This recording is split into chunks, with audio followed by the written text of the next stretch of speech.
ఏది విత్తుతారో అదే కోస్తారు అని అంటారు. మరి జగన్మోహన్ రెడ్డి గారు హత్య రాజకీయాలు చేశారు, గొడ్డలి రాజకీయాలు చేశారు,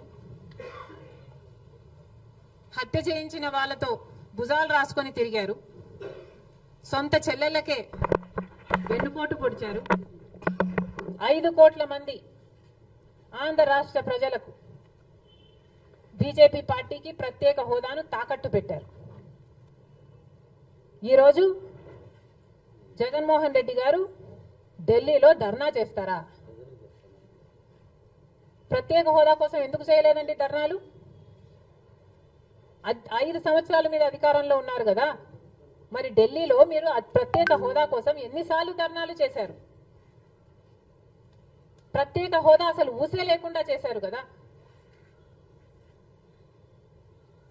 ప్రత్యేక హోదా గురించి మీరు ఏ రోజు పట్టించుకోలేదు, పోలవరం గురించి మీరు ఏ రోజు పట్టించుకోలేదు, రాజధాని గురించి అని చెప్పి 3 రాజధానులను కన్ఫ్యూజ్ చేశారు.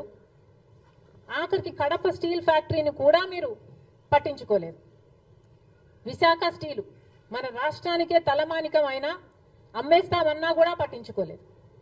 ఈరోజు మాత్రం ఢిల్లీకి వెళ్ళి ధర్నా చేస్తారట. మీ కార్యకర్తను చంపేస్తే ఢిల్లీకి వెళ్ళి మీరు ధర్నా చేస్తున్నారే, మరి మీ సొంత చిన్నాన్నను చంపేసినప్పుడు మీరు ఢిల్లీలో ఎందుకు ధర్నా చేయలేదు న్యాయం కోసం? జగన్మోహన్ రెడ్డి గారు సమాధానం చెప్పాలి.